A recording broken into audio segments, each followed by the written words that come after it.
And a couple of weeks ago, you told Matt Lauer that Donald Trump would not win the presidency.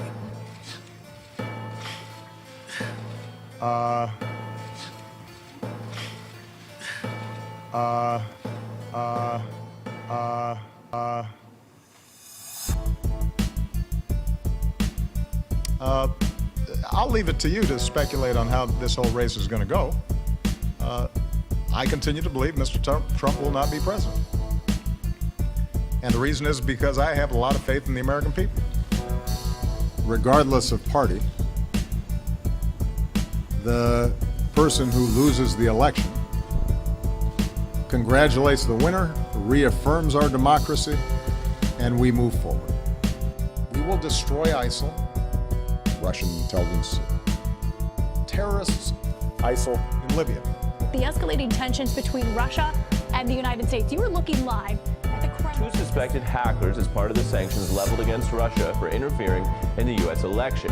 Now, MSNBC senior editor Cal.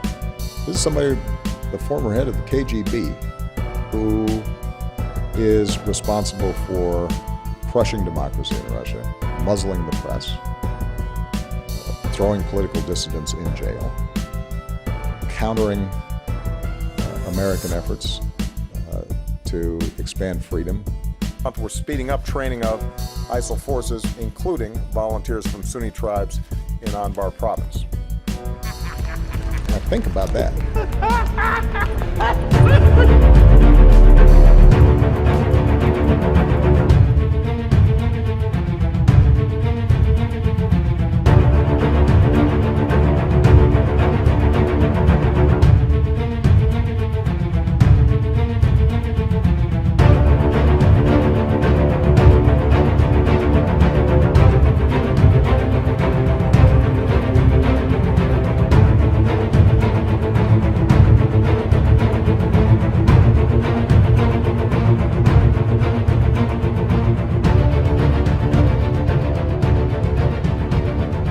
Greetings, citizens of the world.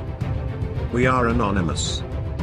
According to a new interview in the UK's Daily Mail newspaper, WikiLeaks stated that US intelligence reports suggesting that Russia interfered with the US elections to help Donald Trump defeat Hillary are absolutely wrong.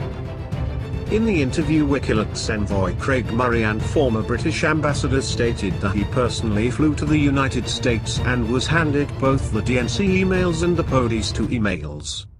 Murray told the Daily Mail the emails came from DNC insider with legal access to the emails who had knowledge of the corruption within the Clinton Foundation leaked the emails because he was frustrated with the DNC rigging the Democratic primaries against Bernie Sanders.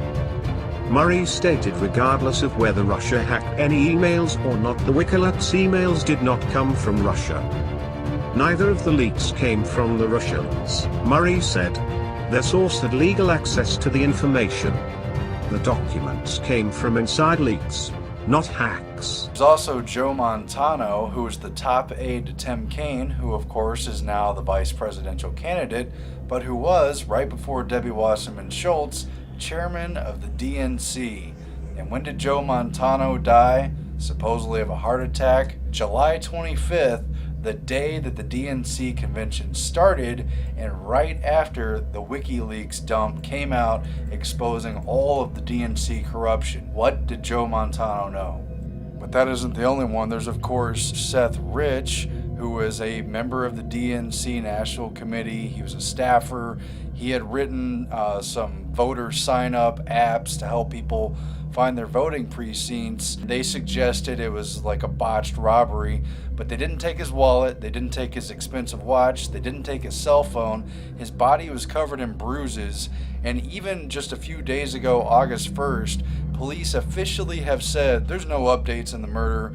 They have no idea why. He was just randomly gunned down in the streets. Well, you know, DC is a very violent place.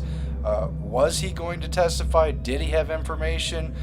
Well, Assange has hinted strongly that it could have been a DNC staffer who leaked the WikiLeaks stuff that surrounded the controversy of the convention, showed the corruption of Debbie Wasserman Schultz, and it's possible that was Seth Rich. Wasserman Schultz admitted that she did know him personally and said nice things, on the surface when he had died.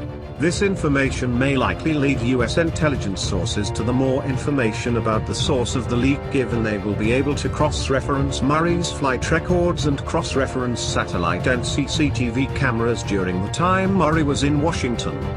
However, we do not see that happening anytime soon. Murray told the Express that the person who handed over the emails was from the Democratic National Committee, DNC. Murray's statements now officially corroborate prior claims initially made by Director Oliver Stone, who suggested the leak was most likely an inside job in an interview with CNN 3 months ago.